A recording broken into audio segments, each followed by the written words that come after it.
Ramsay's attempt at relaxing the staff isn't working. Henry, Owen's partner on the garnish, has overcooked the artichokes and held up another table. 24, and you can't cook an artichoke. you can cook it. Like what? Like a...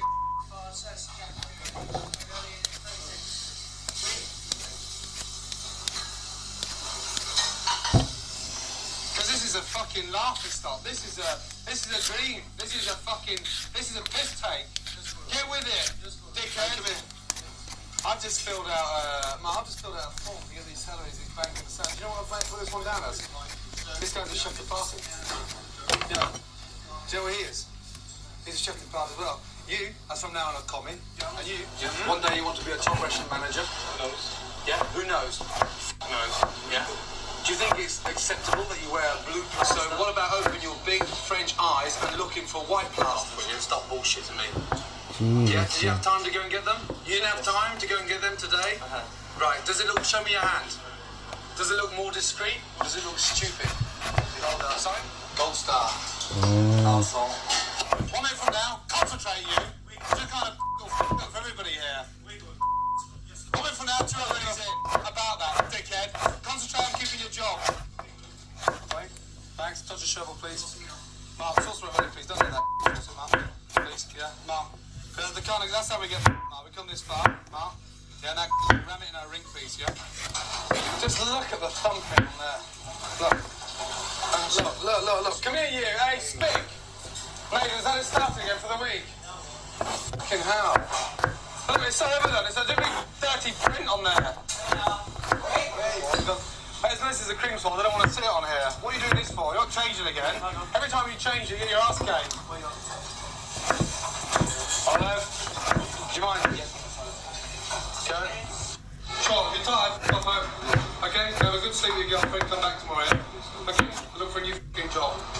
Stand there rubbing your fucking eyelids on the phone. Okay? What I'm trying to tell you now, I'm fed up wiping your ass every day, you know that? If it's small St. Jack 4, if they're large, okay, Darren? Wake up then, Darren, let's go. Keep with it, son, yeah? Because you're in the bathroom with me, do you understand? A bit too laid back, yeah? Get with it, yeah? Get in the dining room. Why don't you sit there? Touch it! I don't fucking eat it! You trying to slice it?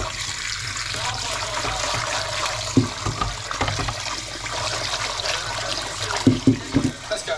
The restaurant is in the fucking dining room. Go!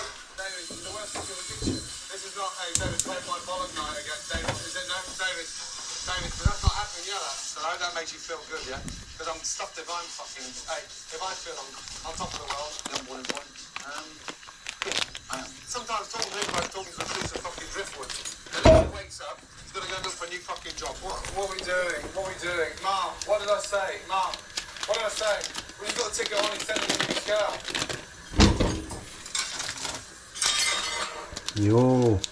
What did I say? What did I say? After the starter, send 3 new girl away.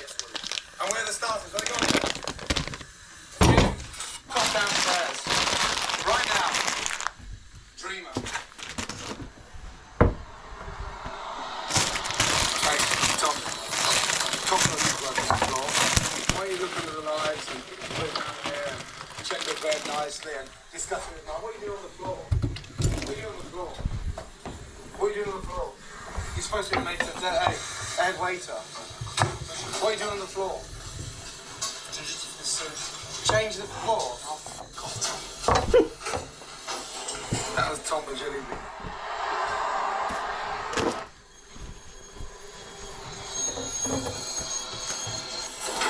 Yeah, sure.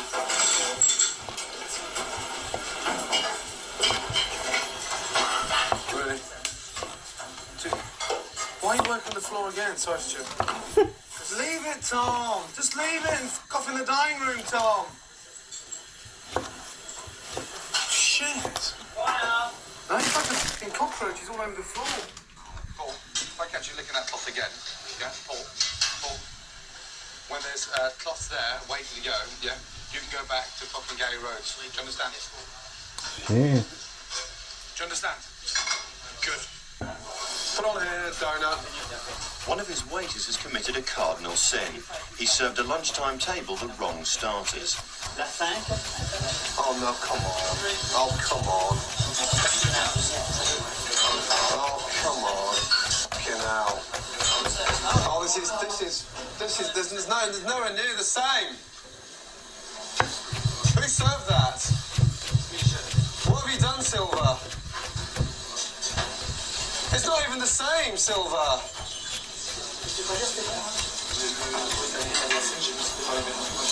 And are they eating it, John Claude? Oh, for fuck's sake.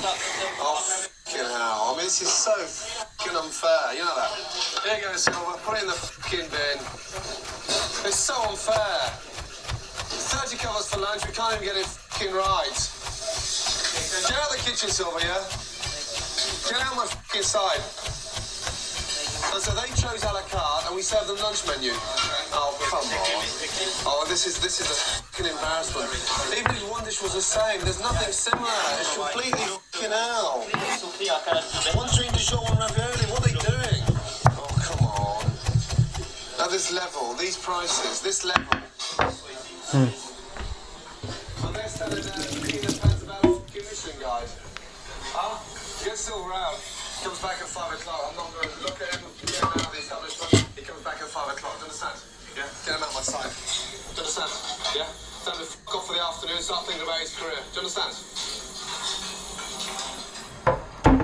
The mistake cost Sylvain his job. He was sacked after that day.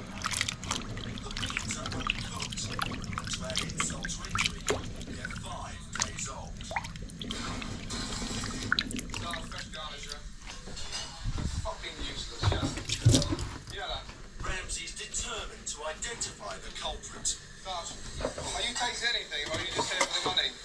You're here for money, aren't you? There were some white beans. They weren't as fresh as they should have been. And Bill didn't spotted it. Luckily, I should have spotted it, but I didn't. And I got told off for it, which was entirely correct. You couldn't find it more than Friday service. That's ridiculous. Friday, Saturday, Sunday, Monday, Tuesday, Wednesday. I don't give a fuck if we cook a spoonful. I'm not bothered about how much we cook. We don't. I mean, I'm shocked. Kitchen service continues as usual, while Ramsey's attention switches to a second victim. Do you not realise those beans are hard on your palate? Can you not identify that? It's a blanquette de légumes. You're more interested about your cars and all that bits of bullshit, aren't you? Why is that undercooked? Sorry?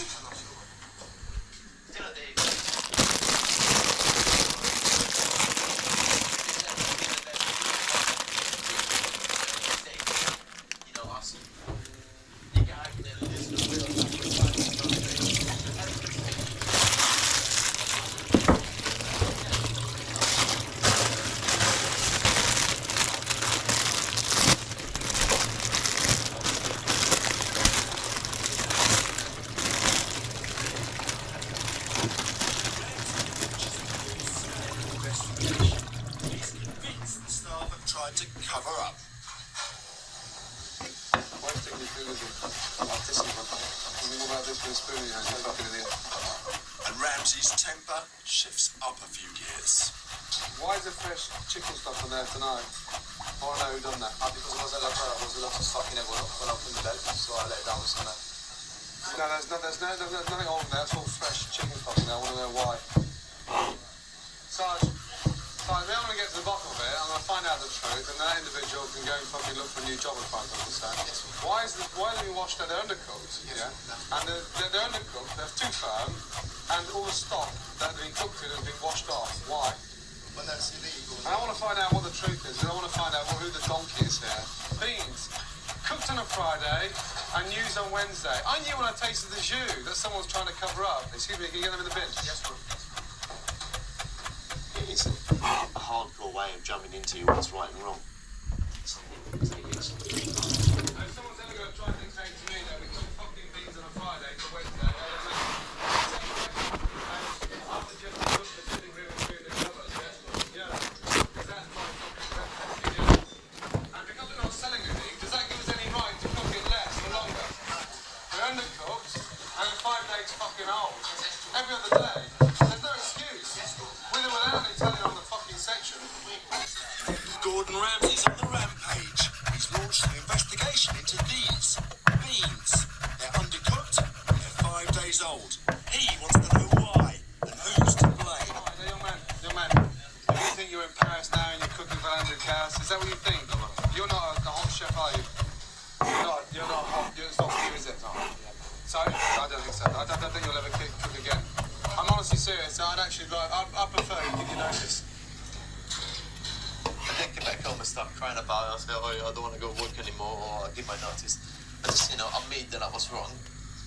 And realized that, obviously I don't do it again. But Gordon hasn't finished with Happer Simone yet. Young man, fuck off downstairs and clean the fridge. I think you're good at cleaning fridges. You came from a pizzeria, didn't you? You didn't come. I thought you came from a pizzeria. You got no idea. I'd really start rethinking whether you should be in this trade. You don't give a toss, do you? You don't give a damn, do you? So why is it so cold? Simone must bear the brunt of Gordon's pre-mission intention. He's sent downstairs to be Ramsayed. That's pathetic.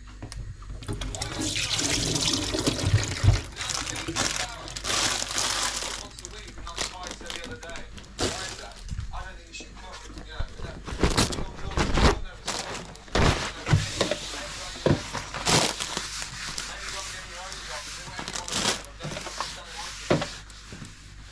What the fuck are you doing?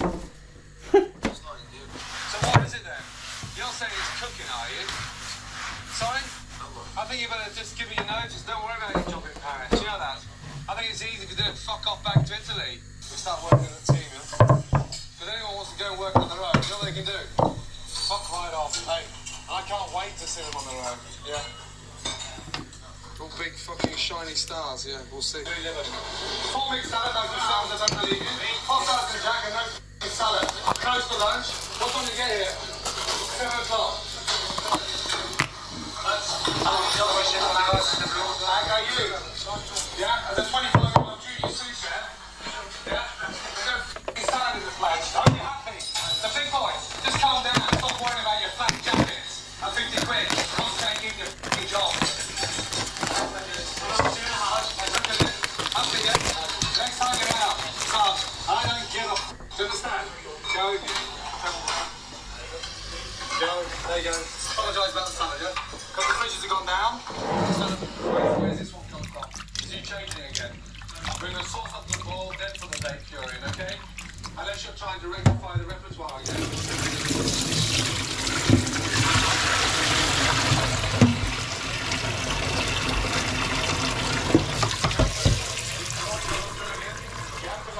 Thank you for that. Good.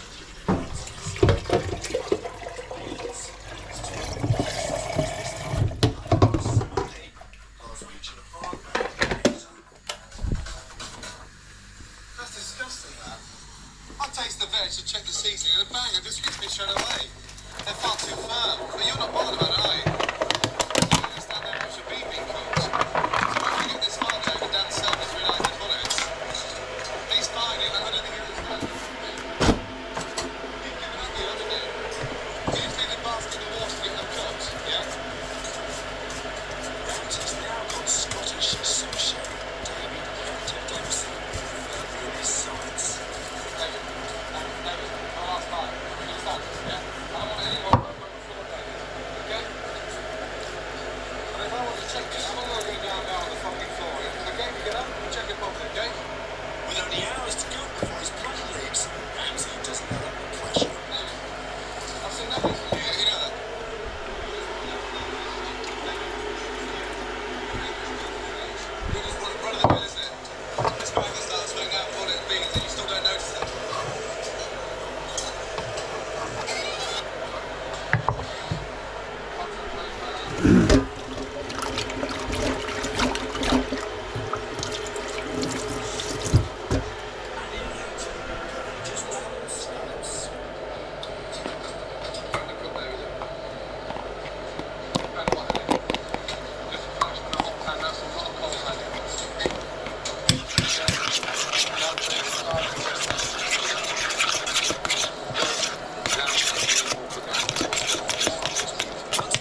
It's got my mentions.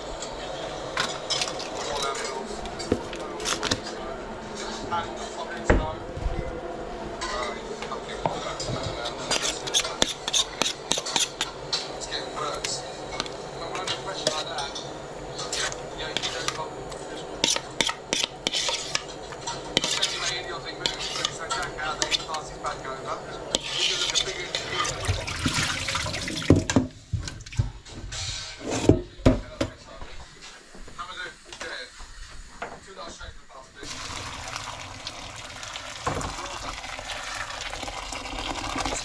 hurry to get to the hospital. She's having a cesarean, I think.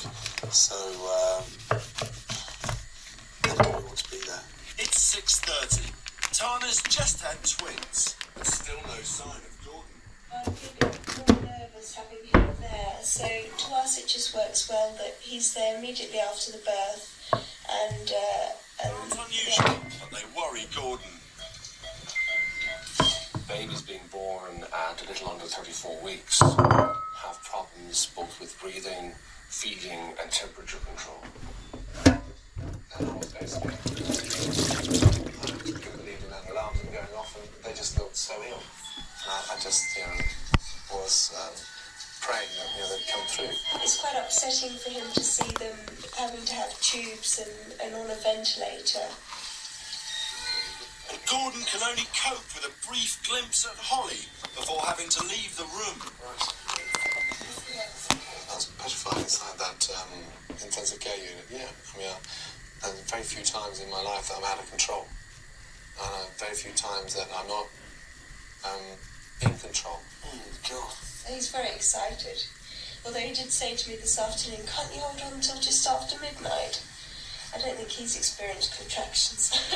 But even at times of crisis, Ramsey's still got one thing on his mind, that third Michelin star.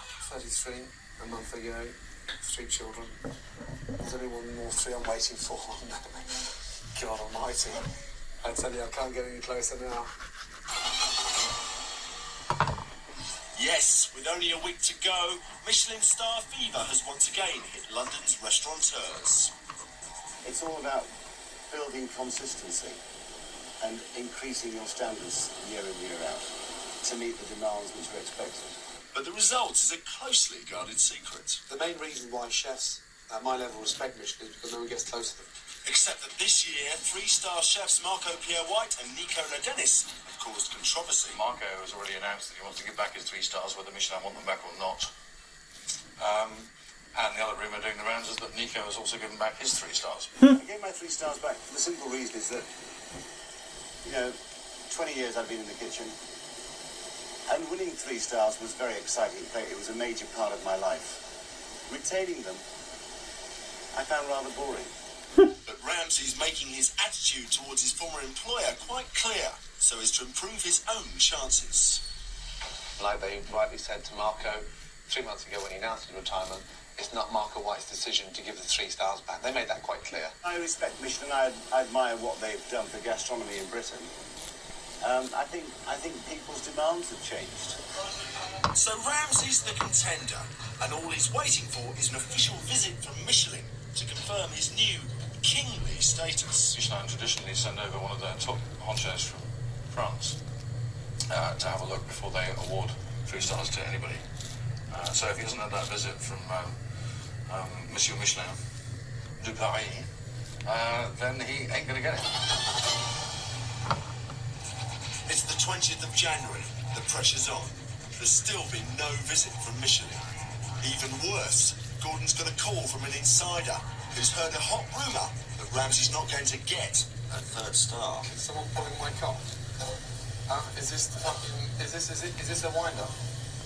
What do you mean, finger this, and now I'm going to lose my 7 stars? Fucking well, that's some consolidation. I mean, how friendly are you? How friendly are you? At times like these, Ramsey learns to question. As his staff know only too well. It seems like, sometimes standing here, I honestly don't know what's going on, but I said to you last night about working blind. We work on the bars. We're sending 4 main courses and you're setting starters and cappuccino. You've got to sometimes it's so lethargic. It's shocking, you know that? For cooks of your standard and your age. The news begins to sink in.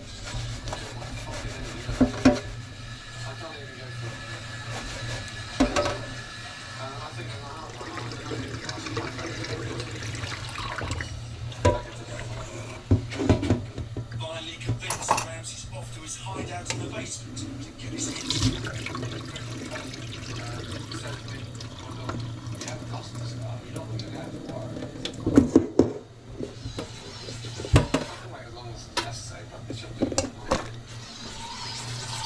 This is the worst time.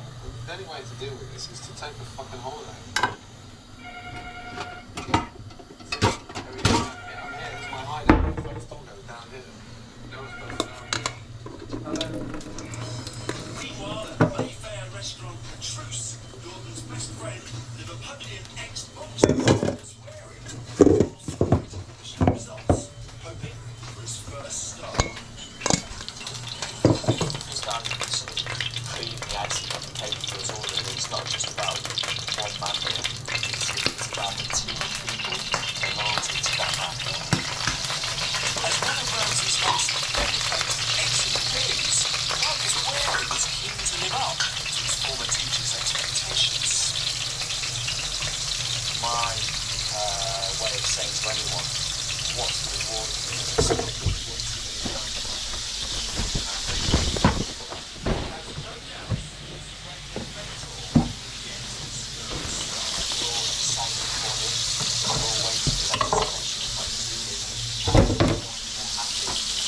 But not everyone is so sure. In the city of chefs, rumors abound that Ramsey's notoriety has landed him in trouble with Michigan, and they even reached the godfather of them all.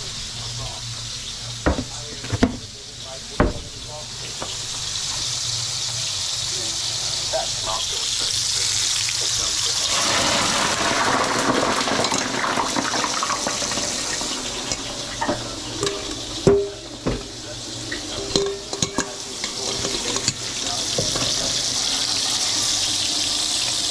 Meanwhile, Ramsey's nerves are on razor edge.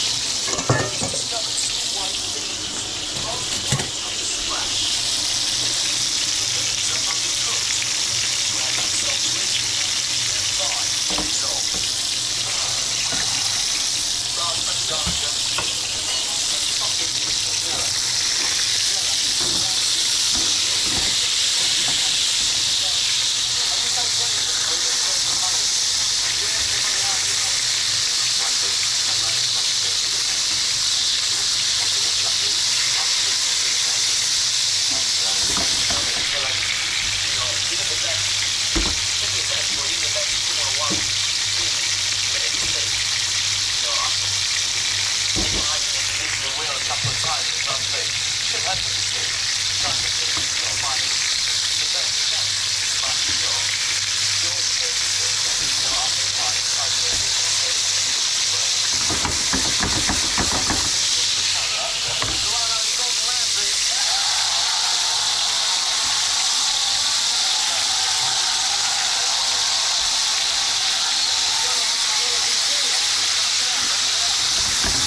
feel that energy on it after each thing.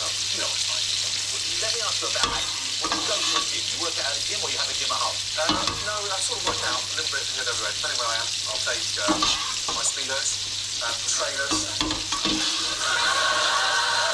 Come on, speedos, they're British, right? You can't wear speedos. A man of your age and size. You can't wear speedos. They're for like a young man. No, Harry Styles in speedos. Oh, Never go. Well done, Harry. You come out, it's like, oh my God, who pulled a record?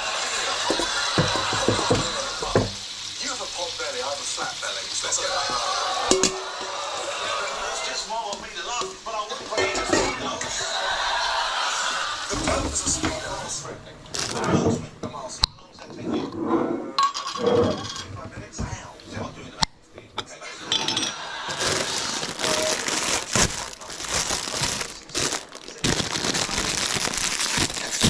I did start wading up on fitness. I like wading up on fitness, but I don't know. No. Is there many hills a day? Each day, the challenge. So, you know, sometimes you've got to be a little bit stronger than the previous time. And I suppose introduce tough love, and they've got to hit rock bottom before they want to get out of that scenario. So I think it's more painful from the outside from mum. Yeah, he's my little brother. Yes, there's 15 months between us, but you know, our lives have just gone sort of left and right. They couldn't be more different, could they? Yeah, it's not a day that I never think about, but it's just, you know, would you put it on the rails? And I suppose with the foundation now and looking at a dreadful disease like cancer, unfortunately when you get diagnosed, you don't have a choice. You do have a choice when you use drugs. So wheels clash. It's hard. It's hard to get back to ground zero. We have bunk beds. We grew up together. It's the same now. It's tough. But I guess that is one of the things, would I be right thinking that drives you in both your charitable work, but also in your own fitness and in your own trying to show your children what you do? And like I said, as a parent, I've set that example, but it's hard. But in many ways, I get a little bit sort of upset that I'm running away from it. So it's close to me, but I stay focused on staying clean. So you're keeping your children away from it, right? Yes. Let me ask you about another thing, basically. And I'm in a similar position to you, the swearing. Yes. Because your children have grown up knowing that you have a certain profile on TV, and part of it is your no-nonsense attitude, and part of it is your love of robust language. Yeah. Do you mind hearing them swear? Do you swear in front of them? We're careful with that. You also, and this is exciting news, because how many restaurants do you have globally now? How many restaurants have your name? There's 27. Yeah, we train the chef, so we work incredibly hard. Claire Smith will also work again. And the chef, Queen, 7th in the street. Wow. And what have you got? You got an OBE or CBE? OBE. What do you know? Same as you, but they're rubbish. What do you want to get your CBE? Michael's got the CBE. Catherine's got the OBE. Michael, you got the CBE. Yeah. Somewhere, yes. That's the top one. That is the top one. Is it not like? Oh, that's right. You ain't getting that. Dream on, potty mouth. All right, sir. Let's have a look. You know what? I miss the fact that you're going to be cutting down your TV because I've been a big fan, most genuinely, of Kitchen Nightmares, Hotel Hell, Kitchen Nightmares in the Sun, or whatever the new one's called. What's the new one called? Costa del Nightmares. Costa del Nightmares. Oh, okay. This is sweet. Okay, yeah, well, Spanish Hell, whatever you call it. Right. Love them all, but you're not doing it. You're cutting down on most of them. I need to stop. I mean, 100 episodes in 10 years, Channel 4, brilliant, and I just wanted to change that. But I'll miss it, and what I'll miss as well is because as Gordon got more into the show, you got more confident on the camera. I always loved the show; it was always riveting, viewing, and the team that put together did a great job. But you got more comfortable with showing off your body as well, it seems to me. Really? And in the hotel show, yeah, there was a lot of gratuitous, Ramsey nudity. Serious? I cut some of my favourite bits Oh, together, no, come on. so you can enjoy.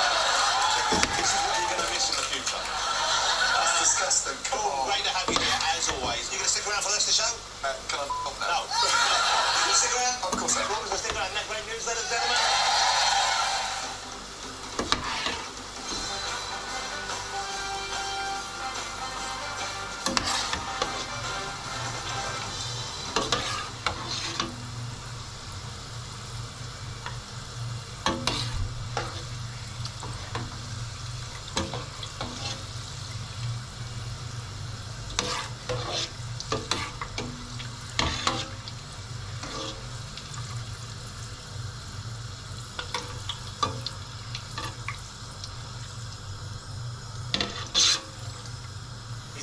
shape. Looks like a PS1 character. He looks like Laura Croft, Tomb Raider. Yeah, he's got those PS1 like girl titties. You know, Yeah, he does. The polygons. Looks good. He's literally built different. I'd love to see him give somebody a chest bump. What would that be like? That would be probably not be good for anyone who's not extremely concave. Your chest. Exactly. Yeah. You need to have someone who has the missing puzzle piece. Exactly. Yeah. He's on musically as well. Old school creep. Old school creep. He's not creepy. He's just doing a little Jim Carrey thing, right? Yeah, it comes off as totally not creepy. Yeah. He's like a fucking animatronic. It's freaky. Thank you, Garth, for your weekly contribution to hell. The classics. Would you like to start off, or would you want me to? Yes, I can kick us off. My first recommendation for this is also debatably a monster movie, but I consider it technically a monster movie. The scariest quote-unquote monster movie I've ever seen is Hellraiser. The box. You opened it. We paid. But a lot of people who are like our age or younger, They don't watch it. They don't watch it. It's that whole thing where like if the year has a 19 at the beginning of it, they're just not interested. It's too old. This isn't for your eyes. Yeah, exactly. Meanwhile, Hellraiser has some of the most terrifying visuals ever. Oh man, some of the best visuals ever. Also, some of the best lines. Jesus wept. The design of the Cenobites, the like practical effects for all the gore or what have you, it's so terrifying. Like Hellraiser set the stage for a lot of like some call it prop horror, but like practical effect horror moving forward, and with good reason. That movie's terrifying. Come to daddy. Oh my god. I think I'm just gonna start mine off and get the thing out of the way. We're going to draw a little bit of everybody's blood. I'm gonna find out who's the thing. Yeah, you got it right. The Thing is my favorite movie ever made. In my opinion, just like it's everything I want in a horror film of like deception, great practical effects, beautiful score, amazing acting. I mean, it's just like, it's fucking great. Wilford Brimley in that movie is just my idol. One of my buddies was joking me today about the scene where he's like in the hut outside, he's like, let me back in, I want to come back in. We're like, no. Just let me inside. I'm normal. I can be I trusted. But we were wanting to make like an edit to where it's like you hear like whatever meme is going on, like he's like listening to like watching Big Mouth in the background. You like hear it in the TV. He's like his shit is like, let me back in. I'm normal. I'm fine. You see Kurt Russell shut the door. I like that. That'd be pretty good. Yeah, I thought that'd be a fun edit, but John Carpenter is like one of my favorites. I mean, he's just so fucking good, and it's just the ending of that movie is perfect. It's just like, in my opinion, a perfect movie. There's like some weird stuff. There's like some stuff that like it looks a little dated in terms of like some of the stop motion stuff they did, but other than that, like the practical effects, in my opinion, I don't think those practical effects have ever been top or will ever be top. It's one of my favorite movies ever. If you haven't seen it, because so many people are like, oh, I hear it's good. People usually say, oh, it's a good movie, and they've never seen it. Take time to watch it. It's a fucking great movie. Man, what I mentioned with Hellraiser, of how like it set up a lot of prop horror. The Thing is like the golden standard. There's few movies I would consider perfect, but I have watched that movie so many times and get something new out of it every time. Just the way they slowly get picked off, the way the distrust builds up, it's poetry. Every aspect of that movie works. It's so good. It's so good, and there's just like Kurt Russell, Wilford Brimley, Keith David, just so many good performances, and it's just, the same thing that I like where it's a very simple set, isolated, kind of creepy, fucking awesome thing. And I love ambiguity in horror. I like whenever someone effectively puts you in an experience where you don't know how something happened, but you're just like along for the ride, and they do not explain anything like other than that. And you like letting the viewer's imagination is like 10 million times more powerful than any other movie where somebody spells out why or how something happens. I think it's just that's just right up my alley. I love it.